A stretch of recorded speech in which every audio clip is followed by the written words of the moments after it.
Father in heaven, Data uri mu ijuru, be with us throughout this ubane natwe mu cyigisho cy'uyu munsi, is our prayer. niryo sengesho ryacu mu izina rya Yesu Kristo. Amen. Greetings. Muraho neza, ndabasuhuje abadukurikiye muri ku isi yose ndetse namwe abadukurikiye bwa mbere. Tubahaye ikaze muri kino cyigisho cy'uyu munsi. Bino ni ibyigisho bidukangura mu bya mwuka muri runo rugendo turimo tujya mu ijuru. Njyewe mwigisha uyu munsi ndi Andrew Henriquez. Ikaze kuri buri umwe kandi ikaze kuri buri wese muri kino cyigisho cyiza cy'uyu munsi. Dufite byinshi tugiye kureba uyu munsi, inshuti zanjye, nk'uko mwanabibonye ku mutwe w'icyigisho. Ibiganiro bikomeye uyu munsi byatangiye gukorerwa mu rukiko rw'ikirenga rwa Amerika bivuga ku bijyanye n'ikiruhuko cy'abakozi, demanding to have Sundays off. Ndetse nuko bagomba kuruhuka ku munsi w'icyumweru. Byatewe nuko umukozi umwe yanze gukora ku munsi w'icyumweru ahantu hamwe, noneho baramwirukana ahita ajyana ikirego cye mu rukiko. What will be the ramifications? Mbese ingaruka z'ibyo zizaba izihe, kandi ni gute kino kirego n'umwanzuro wacyo bizagira ingaruka ku bitondera amategeko y'Imana? Ndi kuvuga mu buryo bw'umwihariko ku bitondera isabato y'umunsi wa karindwi. Ibyo ni bimwe mu bibazo tugiye gucukumbura uyu munsi, kandi ku bw'ubuntu bw'Imana turaza kubona ibisubizo byabyo. Reka dutangirane n'ibyo ngibyo, nshuti zanjye, nk'uko byanditswe aha ngaha. Icyo kibazo cyabaye mu kwezi gushize muri Leta Zunze Ubumwe za Amerika. Umutwe uravuga ngo yahagaritswe ku kazi ke kuko yanze gukora ku munsi w'icyumweru. Mbese umukoresha we yari akwiye kurushaho gutanga umudendezo?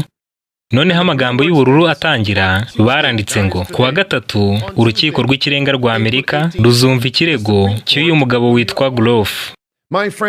Nshuti zanjye, tugitangira bino, reka mbanze mbabaze kino kibazo. Mbese urukiko rw'ikirenga rwa Amerika rushyigikiye cyane abashaka umudendezo wo kuruhuka ku munsi w'icyumweru dimanche kuruta uko rushyigikiye abashaka kuruhuka ku munsi w'isabato? Mbese rushyigikiye iki hagati aho? Impamvu mbanje guhagarika ibyo nasomaga ni ukugira ngo mbabwire iki ngiki.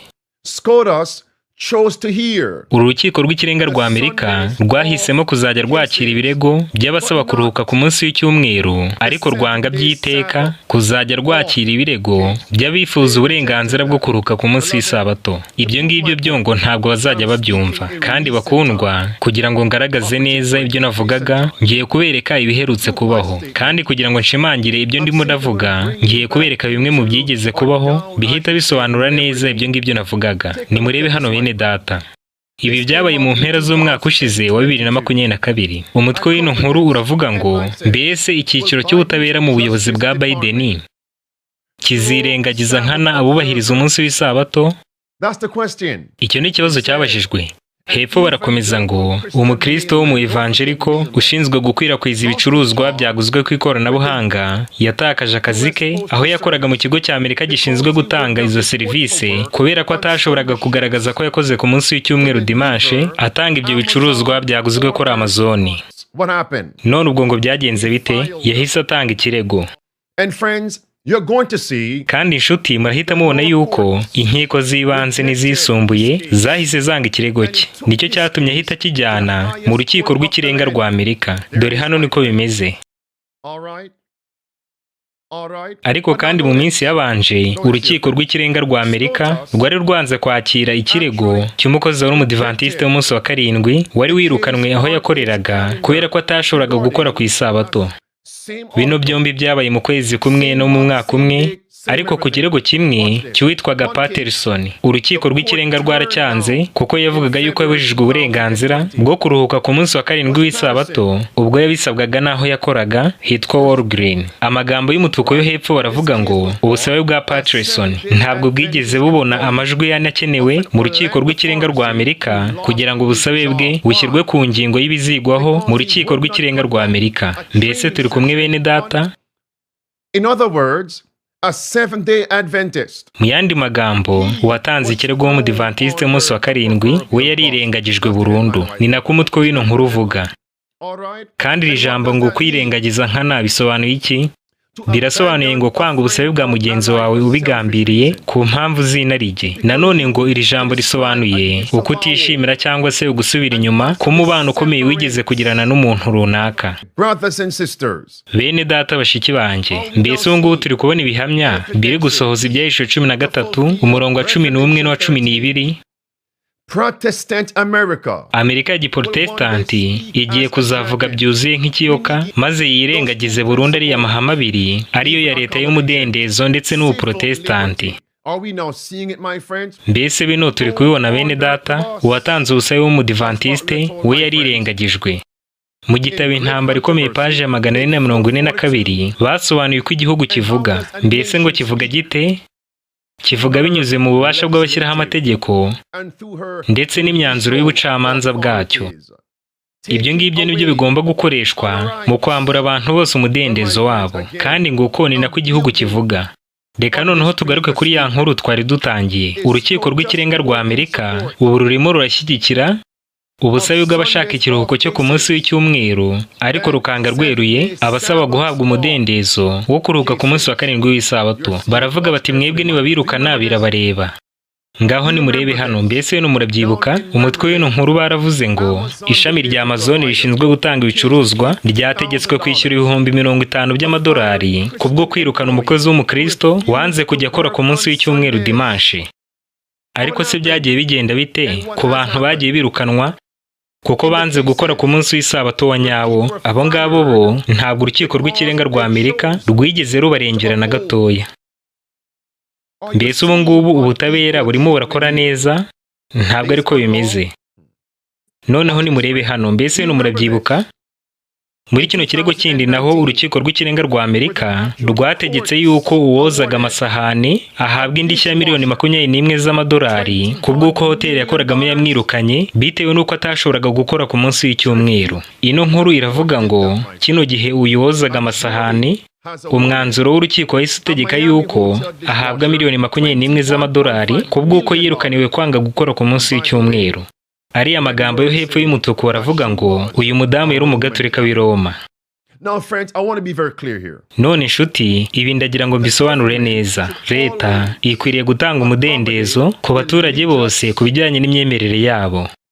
Ikwiye gutanga ubwisanzure ku baturage bose, ku nganda zose, no ku bakozi bose ndetse n'ibindi byiciro byose kugira ngo bakurikize umutimanama wabo. Ariko icyo turimo turabona hano cyo ni uko bari kugaragaza ibintu bimeze nk'umudendezo, nyamara hari iyindi gahunda bafite, kandi buno ntabwo ari ubutabera bwuzuye.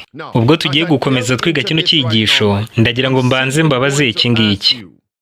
Mbese aya makuru y'ibirimo biraba mu isi muri kuyarebera mu mfuruka zose z'ubuhanuzi? Nimurebe hano. Uyu mudamu bari birukanye yavuze ko yanze gukora ku munsi w'icyumweru ngo bitewe n'uko amategeko y'Imana adahinduka, kandi ngo muri yo hakaba harimo itegeko rimusaba kuruhuka ku munsi w'icyumweru Dimanche. Nuko rero urukiko rw'ikirenga rwa Amerika rwahise rutegeka yuko ahabwa indishyi ya $21 z'amadolari aho yakoreraga. Noneho nimurebe ku kirego cy'uriya musaza uri hepfo w'umudivantiste umunsi wa 7. Nawe aho yakoraga baramwirukanye kuko yanze gukora ku munsi w'isabato w'ukuri, maze ajyanye ikirego cye mu rukiko rw'ikirenga rwa Amerika. Bahita bamubwira yuko ibyo avuga nta shingiro bifite kandi ko nta kintu na kimwe bazamumarira. Baramubwira bati niba wirukanwe ku kazi kawe, ubwo n'umwanzuro wawe wafashe nta kindi twabikoraho. None buri gihe cyose ibintu nk'ibi bibaye bihita byongera kutwibutsa yuko natwe ibyacu ariko bigomba kugenda, kandi bino biragaragaza yuko mu by'ukuri ubu ngubu atari ubutabera nyabwo. Ubu noneho tugiye kureba ku by'ikindi kirego kirimo kirabaho uyu munsi, uyu mwanya tuvugana. Magingo aya ngaya nimurebe ibirimo biraba. Rain or shine, sleet or snow, the Postal Service delivers our mail daily, with the exception of Sunday, of course. Urubanza rukomeye rurimo ruraba kubw'umukozi wari ushinzwe gutanga ibicuruzwa byaguriwe ku ikoranabuhanga. Yari yaravuze ko azajya akora iminsi yose uretse gusa ku munsi w'icyumweru Dimanche, kuko avuga ko ari umunsi w'ikiruhuko. Ubwo Amazon yahamagaraga uyu mukozi ku munsi w'icyumweru kugira ngo aze gukora akazi ke, uyu mugabo yabwiye ko umunsi w'icyumweru Dimanche yari isabato kuri we kandi ko adashobora gukora rwose kuri uwo munsi. Ibyo byateye kutumvikana naho yakoreraga, maze bahita bamwirukana. Now friends, here's what I want you to see. Do you realize? None inshuti, iki ngiki nicyo nagira ngo murebe. Niba mwitegereje neza mwumvise yuko Sunday, the first day of the week, is being called the Sabbath. umunsi wa mbere w'icyumweru dimanche wiswe isabato. Reka dukomeze twumve. One of those carriers who put faith first says he was forced to resign and is now appealing all the way to the US Supreme Court. Ubwo uyu mukozi ushyira ukwizera ko imbere ya byose yahatiwe kuva ku kazi ke, yahise ajyana kino kirego cye mu rukiko rw'ikirenga rwa Leta Zunze Ubumwe za Amerika. It's a high stakes battle that could impact every workplace. Kandi kino ni ikirego gikomeye cyane, aho umwanzuro wacyo ushobora kugira ingaruka kuri buri kazi kose. So friends, there you have it. Now, here's why I'm saying, Nshuti zanjye, ino niyo mpamvu natangiye mbabwira ngo aya makuru muyarebere mu mfuruka zitandukanye. Uyu mugabo witwa Gerald Groves, iba ari gukora bigomba kwitabwaho cyane. Yavuze ko yiteguye guhagararira ashikamye amahame y'ibyo yizera. Ibyo niko biri. Yavuze kandi ko yakwishimira kubura akazi ke aho kugira ngo abangamire umutimanama we.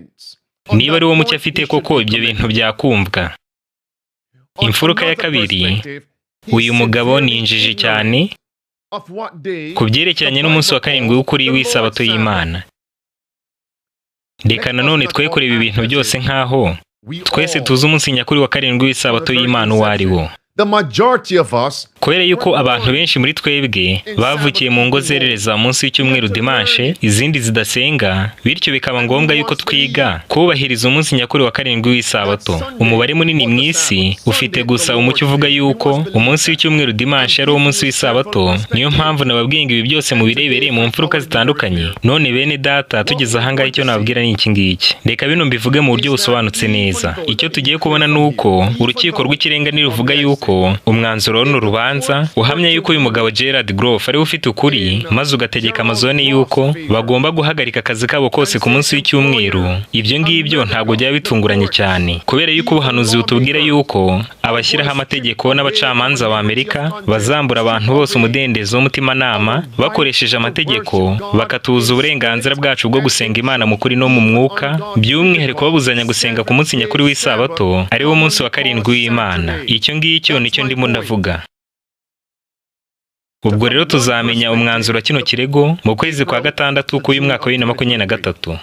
Kandi uko byagenda kose ntabwo byadutungura, kubera yuko tuzi neza ibizabaho mu minsi y'imperuka. Umudendezo bavuga yuko batanga ntabwo ari ukuri, ahubwo bagomba kwambura abantu bose umudendezo. Mu yandi magambo, amategeko bavuga yuko bafite atanga umudendezo uyu munsi bidatinze agiye gukurwaho. Mu yandi magambo rero, ubuhanuzi bugomba gusohora. Mbese birasobanutse neza? Ndatekereza ari yego. Ubwo rero icyo gihe nikigera kizatwereka byose uko bizaba bimeze. Muzirikana aya magambo atatu ngiye kubabwira. Irya mbere, gukunda amafaranga ni umuzi w'ibibi byose, kandi benshi bazagurisha agakiza k'ubugingo bwabo kubw'amafaranga cyangwa kubw'akazi kabo. Ibyo byanditse mu rwa mbere rwa Timoteyo igice cya 6 uhereye ku murongo wa 6 kugeza ku wa 12.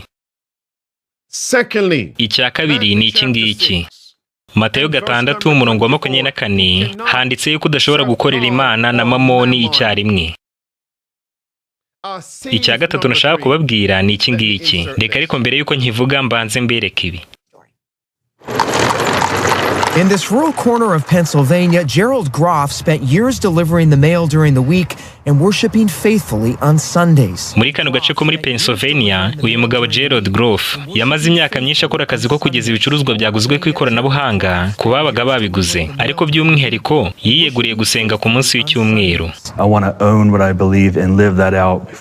Ndashaka kugumana ukwizera kwanjye kandi nkabaho gutyo kuko mbitegekwa n'Imana. Sundays were sacred for Groves when the umunsi w'icyumweru ni umunsi wera kuri uyu mugabo, kandi nta kintu na kimwe ashobora kuwukoraho kuko ari isabato kuri we. Mu minsi mike y'Amazoni nibwo yashatse kubangamira ukwizera kwe, imusaba gukwirakwiza ibicuruzwa kuri uwo munsi w'icyumweru. Do you see it, friends? Over and over again. Mbese murabibonye inshuti, ibihe byose uyu munsi w'icyumweru hano bakomeje kuwita isabato. Mbese nababaza kino kibazo noneho, none se mu by'ukuri byagenda bite muri bino byose biri kuba, ndetse na kino kirego cyageze mu rukiko rw'ikirenga rwa Amerika cyerekeranye no kuruka ku munsi w'icyumweru? None byagenda bite baramutse babwiye uyu mugabo ngo uri kubangamira abakoresha bawe kuko utari kumvira ibyo bagusaba? Bakamubaza bati, niba koko umunsi w'icyumweru ari isabato yawe kandi niba nta kintu wemerewe kuwukoraho, zana Bibiliya maze utwereka kuruka ku munsi wa mbere w'icyumweru dimanche byitwa isabato kandi ko bigomba kubahirizwa. Bakamubwira bati, twereke aho ibyo ngibyo byanditse. If Mr. Gerald Groffs uyu mugabo Gerald Groff aramutse adashoboye kubyerekana, mbese byagenda biteye ku kirego cye? Yahita abona neza yuko urufatiro rwe ari umusenyi gusa. Ibi ngibi ariko mbyibajije nk'aho abacamanza bakurikiza Bibiliya, ariko murabizi yuko hashingiwe ku mategeko azashyirwaho muri kino gihugu nk'uko ubuhanuzi bwabivuze, ntabwo bazafata imyanzuro ikurikije Bibiliya. Ibyo ngibyo turabizi neza. Kino kibazo nkibabajije gusa kugira ngo mwongere gutekereza cyane. Aba banyamategeko baramutse bakoze gutyo, byahita bigaragara neza yuko umunsi wa mbere w'icyumweru Dimanche ari umunsi usanzwe w'imirimo. Umunsi wa mbere w'icyumweru Dimanche ntabwo ari umunsi w'ikiruhuko cyera, ahubwo ni umuhango wo kuramya washyizweho n'abantu, kandi ntabwo ari umunsi w'isabato y'Imana. Ibyo ngibyo niko bimeze, nta kibivuguruza. Reka dukomeze dukurikire. They began to ask people of my position to deliver on Sundays or holidays. Muri Amazon batangiye kudusaba yuko tuzajya dukwirakwiza ibicuruzwa byaguzwe tubikoze ku munsi wera w'icyumweru Dimanche. And I told them I'm not going to be able to work on the Lord's Day at all. Ariko nahise mbabwira ngo ntabwo rwose nshobora gukora ku munsi wera w'Imana ariwo Dimanche. Why are Sundays so sacred to you? Mbese no kubera iki umunsi w'icyumweru Dimanche ari umunsi wera kuri wowe? The Bible says that we're supposed to keep the Lord's Day as unique and holy. It's not to be a day that we're supposed to work. Bibiliya ivuga yuko tugomba kubahiriza umunsi w'Imana tukawufata nk'uwihariye kandi wera. Uwo rero ntabwo ari umunsi w'imirimo. Friends, look at that right there. Bene data byo murebe mwitonze cyane. Ari kuvuga ko ari guhagarara ku mahame yizera, kandi rwose agomba kumvwa. Ariko mwibuke yuko nababwiye ngo bino byose mubirebere mu mfuruka zitandukanye. None nababaza kino kibazo, mbese byagenda bite? Bino bintu byose biramutse byarapanzwe, byagenda bite yaramutse yarashyizwe muri kano kazi kugira ngo areme iyi ntambara, maze bigezwe mu rukiko rw'ikirenga rwa Amerika, bitume batangira kongera gushyiraho ya mategeko yo kuruhuka ku munsi w'icyumweru, ayo bitaga blue laws cyangwa amategeko y'ubururu. Icyo ni ikibazo ndi kwibaza kandi kirumvikana. Kino kibazo mbajije kigomba kwitabwaho cyane kuko nta kintu kibaho mu buryo bw'impanuka. Mbese muribuka ihame rya Hegelian dialectic? They create the crisis. Barema amakuba kugira ngo baheshe impamvu yo gushyiraho imyanzuro mibi baba bashaka. Nimureke dukomeze turebe. Nimurebe hariya kuri iriya nkuru, mbese handitse ngo iki? Haranditse ngo ikibazo cy'isabato cyagejejwe mu rukiko rw'ikirenga. Reka dukomeze dukurikire. I was willing to work every holiday. Ntabwo nashoboraga gukora ku munsi wera, kandi ibyo ngibyo nabisobanuriye Amazon, mbibabwira neza uko biri. It was not something I signed up for. It was imposed upon. Ntabwo narabemereye ko nzajya nkora ku munsi w'icyumweru, ariko bashatse kubimpatira, kandi byarangiye nirukanwe kubwo kubahiriza umunsi w'isabato. Uyu mugabo wakoraga kano kazi arashaka yuko urukiko rw'ikirenga rutamurengera gusa, ahubwo ko rugomba kurengera n'abandi bose bafite ukwizera nk'ukwe kandi bahura n'ibibazo nk'ike byo kwangirwa kuruhuka ku munsi w'icyumweru. So listen, friends, he said, uyu mugabo avuze yuko yarahiriye ko atazajya akora ku munsi w'icyumweru. Ongera ubikurikirane neza niba utabyumvise. It was not something I signed up for. It was imposed upon. Ntabwo narabemereye ko nzajya nkora ku munsi w'icyumweru, ariko bashatse kubimpatira, kandi byarangiye nirukanwe kubwo kubahiriza umunsi w'isabato. Uyu mugabo wakoraga kano kazi arashaka yuko urukiko rw'ikirenga rutamurengera gusa, ahubwo ko rugomba kurengera n'abandi bose bafite ukwizera nk'ukwe kandi bahura n'ibibazo nk'ike byo kwangirwa kuruhuka ku munsi w'icyumweru. So different perspectives here, friends. Turacyakomeje kureba bino bintu mu mfuruka zitandukanye. Ubwo tugendeye kuri bavuze dushobora kwibwira yuko yari yararahiriye yuko ku munsi w'icyumweru atazajya akora nka kimwe mu masezerano y'akazi ke. Ariko noneho ngo bamubwiye yuko due to an economic crisis, kubw'impamvu z'ibibazo by'ubukungu, ngo Amazon irashaka gukorera amafaranga menshi, ubwo rero abakozi bose bagomba gukora no mu minsi ya wikendi. Is there an application coming for us? Mbese ibyo hari icyo bitubwira? Ubwo se bino biratubwira yuko bishoboka ko abakozi b'ibigo bitandukanye bagiye bajya mu kazi gatandukanye kandi bagakora amasezerano y'akazi, babwira abo bakoresha cyangwa abayobozi babo cyangwa se ababategeka yuko batazajya bakora ku munsi wa karindwi w'isabato samedi. Is there coming a time? Mbese ubwo igihe cyaba kije ko hatirwa gukora ku munsi w'isabato ari wo munsi wa karindwi kubw'impamvu nk'iz'ubukungu bwifashe nabi? Mbese icyo gihe kigomba kubaho? Yego rwose bigomba kuba. Ibi ngibi bishobora kudushushanyiriza ibyo ngibyo. Ino niyo mpamvu dukeneye za mfunguzo 5 zo kurokoka. bizadufasha kugira ngo icyo gihe nikitugeraho tuzababwire duti mugumane akazi kanyu, tuti nimugumane imirimo yanyu, kuko dushobora kumvira Imana kuruta abantu kandi bigakunda. Musome mu Byakozwe n'Intumwa 5 umurongo wa 29. Bibiliya nanone iravuga ngo umuntu ntatungwa n'umutsima gusa, ahubwo atungwa n'amagambo yose ava mu kanwa k'Imana. Byanditswe mu gitabo cya Matayo igice cya 4 umurongo wa 1 kugeza kwa 4. Amagambo ya Yesu rero ni umutsima w'ubugingo. Muri Matayo 4 umurongo wa 8 kugeza kwa 10, Satani yabwiye Yesu Kristo ngo reba buno ubwami bw'isi yose nshobora kubuguhanga guha n'icyubahiro cyabwo nupfukama gusa ukandamya. Mbese Kristo yamusubije ngo iki? Yaramubwiye ngo wumva inyuma Satani. Aramubwira ati haranditswe ngo uzaramye Uwiteka wenyine kandi aba ari we wenyine uzakorera. Kandi ibyo bimusubije amubwira ati handitswe ngo. Mbese twiteguye gusubirisha handitswe ngo?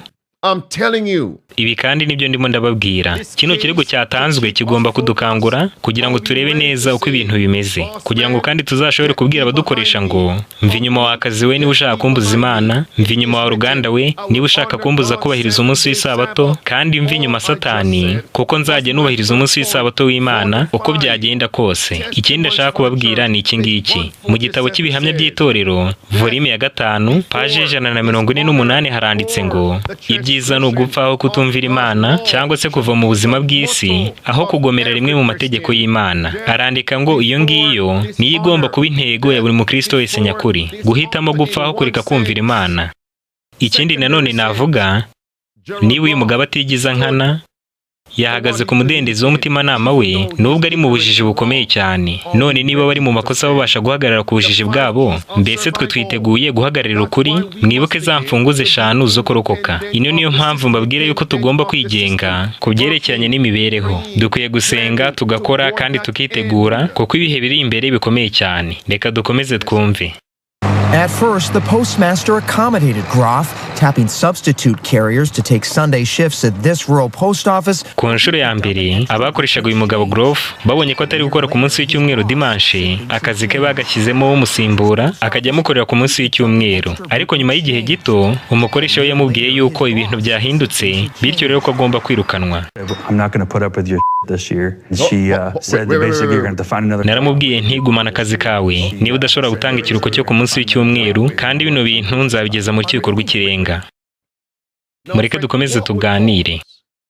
None se bavandimwe, ni iki kizatuma zino mbaraga zitegeka isi zitanga icyo bita umudendezo wo gusenga, nyamara kandi zirimo zirambura abantu umudendezo wo gusenga? Can someone tell us? Mbese hari uwagira icyo atubwira kuri iki kibazo? Urumva ari igiki kizatuma bigenda bityo? Mbese byashoboka yuko ari ibiza? What happened during Byagenze bite mu cyorezo gishize? Liberties, umudendezo wari usanzwe uhari wambuwe abantu mu mwambaro wo kubarinda no kubagirira neza, kandi ibyo byakozwe mu gihe gitoya cyane. Mbese turi kujyana. Mbese ni iki byanditswe byera bivuga ko nikimara kuba mu isi umudendezo abantu bari bafite bazawamburwa, by'umwihariko umudendezo wubahiriza umunsi wa 7 w'isabato?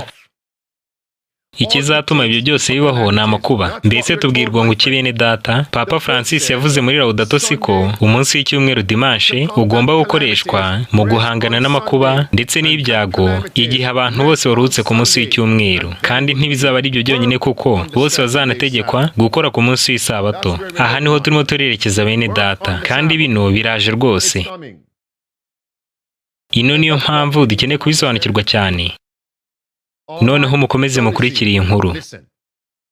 Abakoresha bose barasabwa kubahiriza umudendezo w'abakozi babo, keretse gusa igihe uwo mudendezo wabo utumye aho bakora baremererwa cyane. Urukiko rw'ikirenga rwa Amerika rwavuze yuko ibyo ngibyo bisobanuye igikorwa cyose cyakorwa kiri hejuru y'ikiguzi umukoresha yabasha kwihanganira. Abakora muri runo ruganda rwa Amazon bavuze yuko kudakora kwa Groff ku munsi w'icyumweru byabaremereye cyane kuko byaremye ibihe bikomeye cyane aho yakoraga, ndetse bigatuma akazi katagenzurwa neza. Banavuze kandi yuko uko ari ugupfusha igihe ubusa. Do you see it, friends? Mbese murabibonye nshuti, ngo niba ari mu bihe bikomeye cyane bashobora kukwambura umudendezo wawe. And that's what we're told is coming. Kandi bino nibyo tubwirwa yuko bigiye kuba. Mbese hano murahabona neza mu Byahishwe 13 umurongo wa 11 n'uwa 12. Mbese tuhabwirwa ngo iki? Turabwirwa ngo Amerika igiye kuzavuga nk'ikiyoka. Ibyo ngibyo bisobanuye gukumira umudendezo w'umutimanama wose. And remember, There was a nation likened unto nanone kandi mwibuke yuko hari ikindi gihugu cyagereranyijwe n'ikiyoka. Icyo gihugu ni Egiputa. Farawo yagereranyijwe n'ikiyoka. Mbese byagenze bite mbere yuko Abisiraheli bava mu Misiri? The Hebrews were forced to work on the seventh day Sabbath. Abisiraheli bose bahatiwe gukora ku munsi w'isabato. Noneho nimunyumve neza mwitonze. Ibyo bimaze kuba bahise bakorwa muri Egiputa. Nanone tubwirwa yuko ibintu nk'ibyo ngibyo bigiye kongera kuba. Mwandike urwa mbere rw'Abakorinto igice cya 10 kuva ku murongo wa mbere kugeza kwa 12. Batubwira ko ibyabayeho kera ari byo bizongera kuba, ndetse ko amateka y'Isiraheli ari akabarore kuri twebwe. Mu Byahishuwe 15 kuva ku murongo wa mbere kugeza kwa 3 havuga yuko tuzaririmba indirimbo ya Mose n'iy'umwana w'intama. Ubwo murumva ko ari amateka azaba yisubiyemo. Ubwo rero ntabwo tuzahatirwa gusa kubahiriza umunsi w'icyumweru kugira ngo duhangane n'amakuba ndetse n'ibyorezo, kandi ngo tubashe kugarura ubukungu n'ibihe byiza, ahubwo ikirenze ibyo tuzanahatirwa gukora ku munsi w'isabato y'Imana. Nimurebe hano birahari. Abanyamategeko n'abacamanza bazagira uruhare rukomeye cyane muri kino gikorwa. Ahangaho umuhanuzi w'Imana yaranditse ngo nk'uko urubyaro rw'Abisiraheli bahatiwe gukora ku munsi w'isabato mu gihe cya Egiputa byatumye baterereza umunsi w'Imana. Noneho hano umuhanuzi aravuga ngo igihe kiraje ubwo abantu batazabuzanya gusa gukora ku munsi w'icyumweru, ahubwo bazagerageza no guhatira buri muntu wese gukora ku munsi w'isabato. Umuhanuzi arakomeza ngo abantu bazasabwa kureka kubahiriza umunsi w'isabato maze babwirwe gukomeza umunsi w'icyumweru, kandi ko nibitaba bityo bazabura umudendezo wabo n'ubuzima bwabo. That time is just before us. Kino gihe kiradusatiriye cyane. Mbese ibirenze ibi ngibi dushaka kumva ni ibihe? Icyo ni ikibazo nababaza. Kandi kino kirego kirimo kiravugwa cyane muri Amerika, niyo mpamvu nanjye nakigarutseho. Murabona ko ari ingingo ikomeye cyane kandi ko natwe tureba. Noneho nimukurikirane bino nanone. Ngiye kubareka manze mukurikirane aya makuru, ndagaruka nyuma nje kugira icyo mvuga. Nimubikurikirane. Did you ever consider, going to worship services and then picking up a shift? Mbese wigeze utekereza ku byo kujya gusenga ku munsi w'icyumweru maze wavayo ukagaruka mu kazi kawe nk'uko bisanzwe? I told my supervisor. Hold on. How many people do you know? Reka tube duhagarariye hano. Mbese ni abantu bangahe muzi bajya gusenga ku munsi w'isabato y'ukuri mu masaha ya mu gitondo, ariko amateraniro yarangira bagasubira muri gahunda z'isi? Abakora batyo, ino nkuru igiye kubaha umugayo ndetse n'ikimwaro kuri abo ngabo bose bavuga ko bubahiriza umunsi w'isabato gutyo, nyamara mu by'ukuri batawuziririza, mu gihe abubahiriza umunsi w'ibinyoma bo babasha kubikora uko biri mu mucyo bafite. Bene abo ngabo bavuga ko bubahiriza umunsi w'isabato y'ukuri bajya mu materaniro ku munsi w'isabato mu gitondo, kandi bakavuga ngo uyu munsi urera, ariko amateraniro yarangira bakongera bakagaruka muri za gahunda zabo. Mbese muragira ngo mfate umwanya mbabwira izo gahunda z'isi zarizo? Murazizi neza. Bajya mu maresitora ku isabato, bakajya mu mikino ku isabato, muri za siporo, bakareba ibintu by'isi byanduye, bakanumva indirimbo n'ibindi biganiro by'isi mu masaha y'igicamunsi yo ku isabato. N'ibindi byinshi bitandukanye birakorwa. Ibiganiro ubwabyo nabyo ntabwo biba byera. Uretse no ku isabato, bimwe muri ibyo bikorwa nta nubwo byemerewe gukorwa mu yindi minsi. Benshi baravuga bati ni mu gitondo nimureke tujye gusenga, kandi rwose bakagenda bakanasenga. Ariko amateraniro yarangira, mbese igikurikiraho ni iki?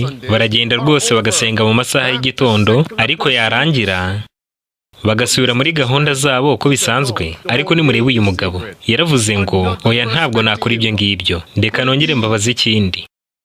Mbese birashoboka ko uyu mugabo Gerard Groff umunsi umwe azareka gusenga ku munsi w'icyumweru maze akemera kuramya mu buryo bw'ukuri, ariko kuramya ku munsi w'isabato? Mbese azemera gusenga ku munsi wose wo kuri w'isabato? Dukomeze dukurikirane buno buhamya bwe.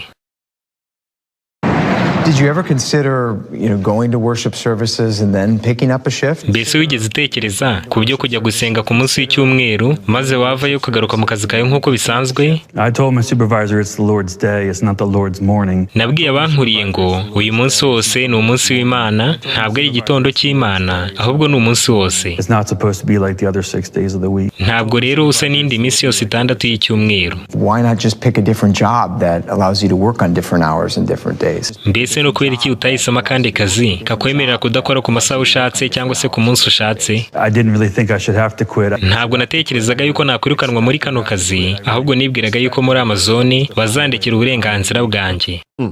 And how many people... None ni bangahe bakora amakosa kandi bavuga yuko bazi ukuri, bajya mu materaniro ku munsi w'isabato mu gitondo, ariko amateraniro yarangira mu masaha y'igicamunsi kugeza ku mugoroba bagahita basubira mu buzima bwabo busanzwe no mu mirimo yabo isanzwe y'isi. Nshuti zanjye, kino nicyo gihe cyo gusobanukirwa ko tugomba guhitamo no gupfa aho kutumvira Imana. Ibyo ngibyo ntimubyibagirwe. Umuntu ntatungwa n'umutsima gusa kandi ntanatungwa no kwica amategeko y'Imana, ahubwo atungwa n'amagambo yose ava mu kanwa k'Imana. Now, watch now the criticism. Noneho rero nimureba banenga uyu mugabo Gerald Gurdjieff bitewe n'uruhande yemeye guhagararamo nubwo ari mu bujiji kandi akaba anyuranya na Bibiliya.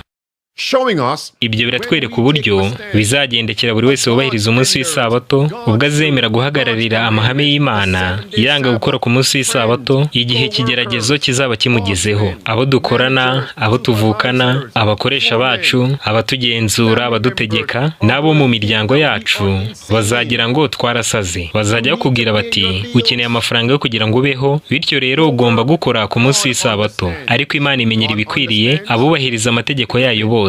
Nimukurikirane bino mwitonze. How hard would it be to find a substitute? Mbese byabakomereye bite gushakisha umuntu usimbura uriya mugabo? Ntabwo byatugoye cyane. Abakozi bakoranaga n'uriya mugabo mu ishami rishinzwe gukwirakwiza ibicuruzwa bavuze ko batumva neza ibyo uriya mugabo yakoze, kuko imyizerere idakwiye kubuza umuntu kugira icyo akora. Bano nabo baretse akazi kabo vuba kubw'izabukuru. Twumvaga yuko atari ngombwa ko kino kibazo cyagera no mu bayobozi bakuru, ahubwo ko yari akwiye kwisubiraho. So someone missing a shift. None ubwo wanga gukora umurimo we kubw'impamvu z'imyizerere, mubona yuko bidakwiriye? None se bagenzi banyu mwakoranaga mutarava mu kazi bavuze ngo iki ubwo bumvaga yuko umugabo yemeye kwirukanwa kubw'uko yanze gukora ku munsi yasabwe? Bamwe baravuze ngo ni umudendezo we, abandi bumva yuko ubwo ari ubusazi, abandi nabo ntibabyumva neza. Yagombaga kureka akazi ke maze akareka akajyamo undi ugashoboye. What a co-worker. Mbega abakozi bagenzi be. Kandi inshuti zanjye mwibuke yuko mu gihe cy'icyorezo abakoresha bamwe baravugaga ngo niba udashoboye kubona uwo gusimbura kandi utagaragaje yuko wenda ufite ikibazo mu by'ubuzima cyangwa ikindi kibazo mu by'imyemerere, turahita tukwirukana. All of a sudden, those who were secular became religious. Bimaze kugenda bityo, benshi mu bavugaga yuko badasenga bahise bigira basenga kugira ngo bajye babona urwo ruhushya rwihariye. Mbese ndabeshya? Abatarashatse gukora mu weekend bose batanze impamvu z'imyemerere kandi batari basanzwe basenga. None bizagenda bite rino tegeko ry'icyumweru nirihindurwa gahato? Nabwo abantu benshi bazemera kujya mu murongo w'abasenga kugira ngo bajyane n'amahame y'isi bitabagoye. Nimukomeze mukurikirane hano. Ikindi kibazo nuko nta buringanire bw'abakozi buhari. Uyu mugabo nahabwa umudendezo bizatuma n'abandi bakozi bose bavuga yuko baruhuka ku munsi w'icyumweru kugira ngo batazongera gusabwa gukora kuri uwo munsi w'icyumweru hariya muri Amazon no mu bindi bigo bitandukanye n'inganda zitandukanye zisaba abantu gukora ku munsi w'icyumweru. Do you see it, friends? Mbese murabibonye inshuti? All of a sudden everybody becomes Sunday worshippers. Ngo buri wese azahita ahinduka usenga ku munsi w'icyumweru. That's where we are. Ibi ngibi byose niho byerekeje kandi koko niko bigiye kuba. Ubu ngo rero benshi bagiye kuvuga ngo uko byagenda kose Imana irabizi. Let me address that right now. Nimureke mbabwire iki ngiki. Kino gitekerezo cyo kuvuga ngo Imana irabizi nta kindi twakora bikubiye mu cyaha cyitwa kwigerezaho cyangwa se gukora ikintu nkana. Iryo ngibyo ni ijambo rya Bibiliya. Ngiye kubahereza ubusobanuro hanyuma ndahita mbisoma muri Bibiliya. Gukora ikintu nkana bisobanuye kumenya ko ikintu ari kibi ariko ukanga ukagikora. Ibyo ngibyo bigaterwa cyane cyane by'umwihariko no kuvuga ngo Imana ni urukundo nta kizantwara. Icyaha cyo kwigerezaho cyangwa se gukora ikintu nkana nicyo Eva na Adamu baguyemo. Baravuze ngo Imana ni urukundo, reka turye rino tunda izatubabarira. Icyo cyaha kandi nicyo Satani yazaniye Kristo muri Matayo igice cya 4 ahavuga ibyigishuko cya 2. Yaramubwiye ngo ijugunye hasi Imana izakurengera. Rimwe na rimwe isomo rirakoreshwa ngo nubwo umukiranutsi yagwa 7 azongera byuke kuko Imana ari urukundo izamubyutsa. Ibyo ngibyo bigatuma abantu bakora ibyaha nkana. Ibyo rero nibyo bigize ibyaha by'ibyitumano cyangwa se ibyaha umuntu akora nkana. knowing the thing is wrong and doing it. Nuko menya yuko ikintu ari kibi ariko ukanga ukagikora. Bene ibyo ngibyo kandi nibyo bituma umuntu atuka umwuka wera w'Imana. Icyaha cy'ikitumano nicyo gitera gukora icyaha kitababarirwa ari cyo gutuka umwuka wera. Murebe mu Baheburayo igice cya 10 umurongo wa 25 no 26 havuga iby'icyaha kitababarirwa. Niba dukora ibyaha nkana tumaze kumenya ukuri, ntihaba hagisigaye igitambo cy'ibyaha uretse gutegerezanya ubwoba gucirwaho iteka n'umuriro w'inkazi uzarya abanzi b'Imana. Ubwo rero ibyo ni ibyaha by'ibyitumano. Mbese ni bangahe muri twebwe tuzi yuko tugomba kubahiriza umunsi w'isabato, ariko twabona akazi kadusaba gukora ku isabato tukarenga kuri ayo mahame kandi tubizi neza? Ibyo ngibyo ni ibigize icyaha cyo gutuka mwuka wera. Reka ino ngingo ngisoreza ahangaha noneho tujye mu byanditswe byera. Muri Zaburi ya 19 umurongo wa 14 haranditse ngo, kandi ujye urinda umugaragu wawe gukora ibyaha by'ibyitumano kugira ngo bye kuntwara. Reka ibyo tuvuga n'ibyo dukora, imbaraga zacu, ibyo tureba, ibyo byose byubahisha umucunguzi, nibwo tutazakora ibyaha by'ibyitumano.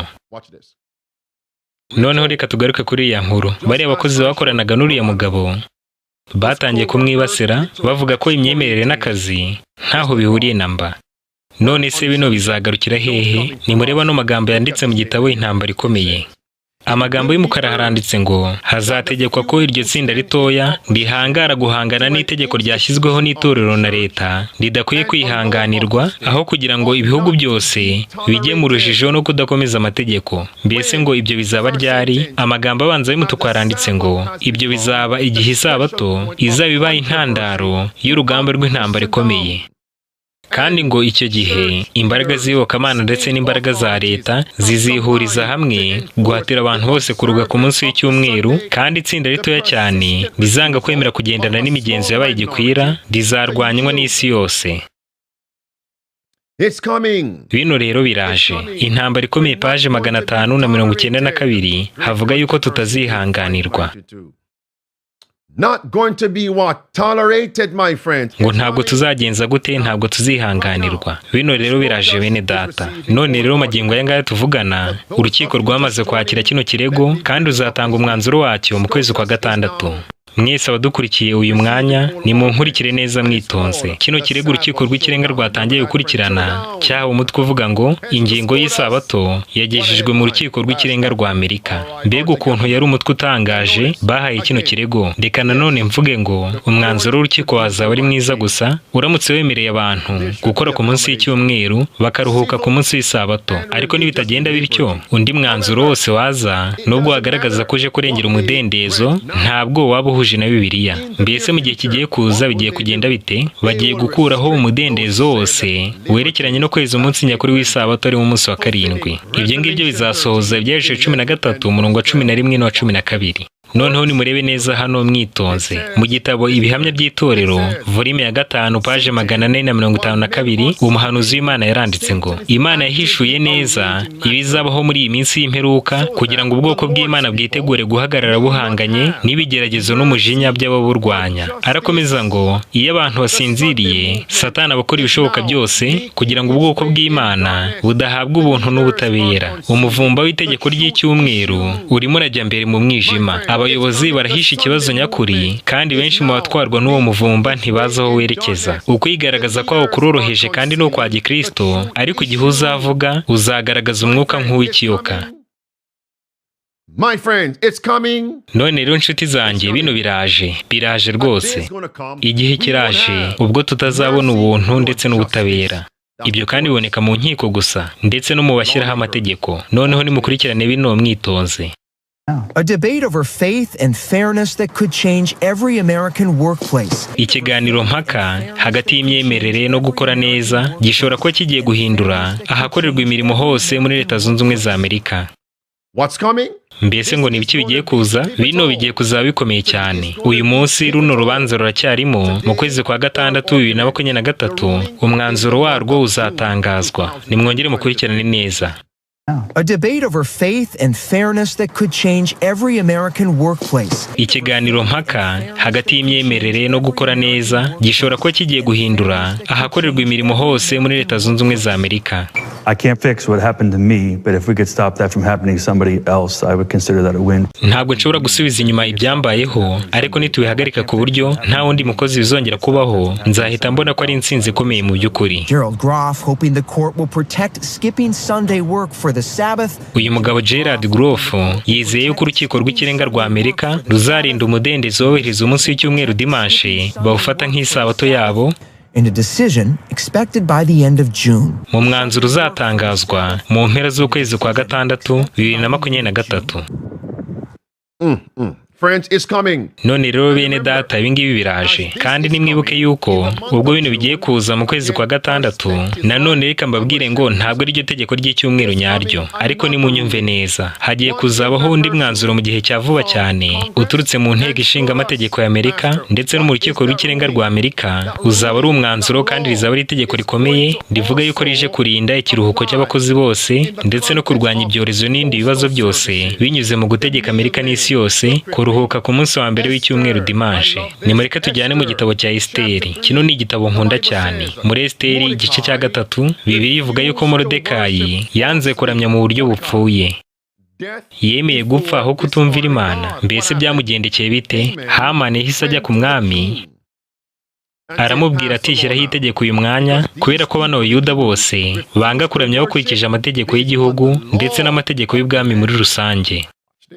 Kandi ibyo bavugaga kwari ukuramya gupfuye. None se icyakurikiyeho ni iki? Turabwirwa ngo umwami yahise ashyiraho itegeko aryohereza mu bihugu byose binyuze mu ntumwa. Mbese izo ntumwa muri kino gihe twazita izihe? Twazita nka Amazon, tukazita nka Facebook na WhatsApp, ibitangazamakuru byose bitandukanye, imbuga nkoranyambaga zindi zose ndetse n'ibindi bikoresho byose bituma amakuru agera ku baturage.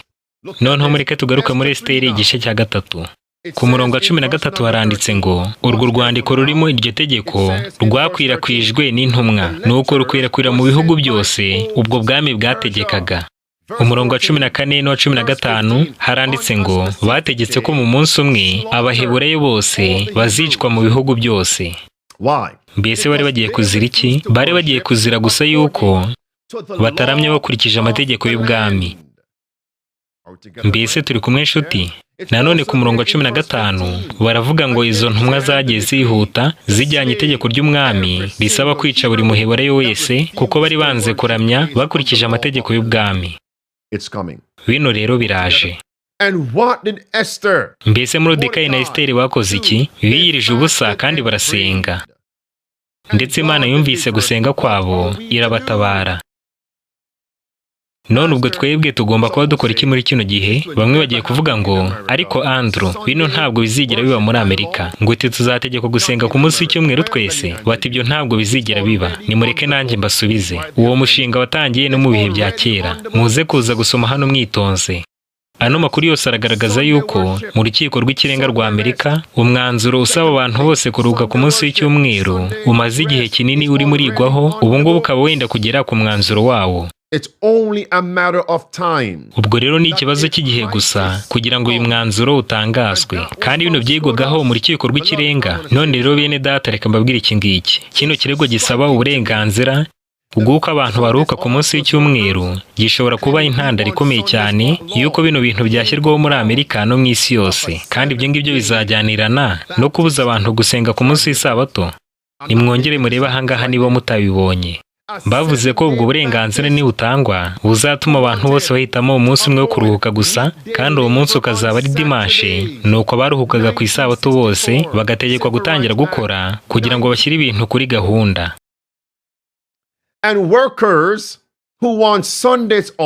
Ubwo rero ngo abakozi bose bashaka ikiruhuko cyo ku munsi w'icyumweru bagiye kuzagihabwa, bituma bubahiriza umunsi w'isabato bose bamburwa uburenganzira bwabo.